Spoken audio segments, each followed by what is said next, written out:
Congratulations, Iron Man 3, fantastic. It is one of the most successful movies of all time. I know, it's nuts, right? People go crazy for it. You were just promoting the film in Europe. Yes, I was in London. Oh, you were in London. How did it go in London? It was great. You know, it went over really big. We had a really huge premiere. Everybody came out. I did a lot of press over there. They were really, like you said, they're wild about it. Right. So the people in the UK are nice to you? Well, I mean, they're nice now. Right. You know, they finally stopped, attacking me because of the dialect in Ocean's 11. And you had a British accent in according to me, I did. According to them, I had a piece of shit accent.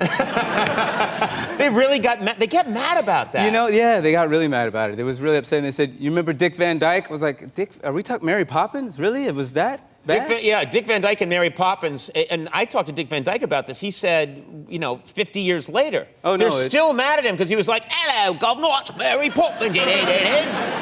That is good. Yeah. Well, I'm very respected in England. Thank you. Sweet your chimney.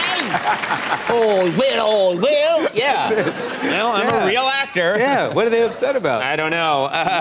So they still get mad about that. That's weird. Yeah. I mean, I think they really enjoyed the movie. So I don't think I'm completely off the hot seat. No, I'm sure first movie I do the tanks. That's the next. Then they're question. back to bitching about the accent. Right back to bitch about the accent. Now you were just at ComicCon. You promoted the movie at ComicCon. Yeah. Well, before it came out, we were there 2 years ago, and fans were rabid. You know, I don't know if you guys anybody here ever been to ComicCon? Yeah, It's bananas, right? I have been to ComicCon, and it's a level of insanity that you can't even imagine. And then I'm thinking, okay, you're going there with the Iron Man films.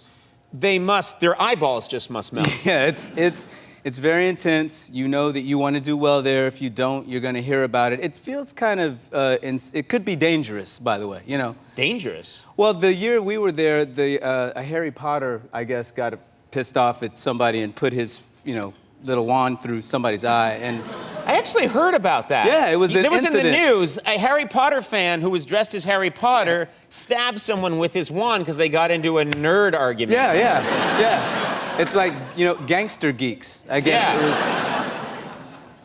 I don't want any trouble. Yeah. I don't want any trouble, Harry Potter people. But they also have all kinds of, they're all dressed up in costumes. Oh, there's all manner of creature there, and they don't necessarily have to be cast in the way, I saw a 6'1" Yoda. Really? Hey, A guy decided, I want to be Yoda, and he's 6'1". Yeah, he's 6'1". And made no effort to, scrunch down. He tried to scrunch, but he was still 6'1". Now, what's it like when you go with Robert Downey Jr. to Comic-Con? How do they respond to him? Oh, he's a superstar. He's like Mick Jagger at Comic-Con, and he comes on stage first and, gives them a little, lets them have that, and they scream, and, it's something to watch. He's a real conductor at those places. So he takes control and he completely takes control. In the movie, there's a moment at the end of the movie where he, snatches off his glasses and the voiceover says, "I am Iron Man." And you're like, you are Iron Man. Can you say that on TBS? No, you can't. You can't say Iron Man at all. You can't say Iron Man or the F word. You can't say Comic-Con, so you can't say Long John Silver's. None of this show will air. None of this is airing. This is airing. Okay. This is the podcast. Well, let's just get our clothes off then. Now, hey.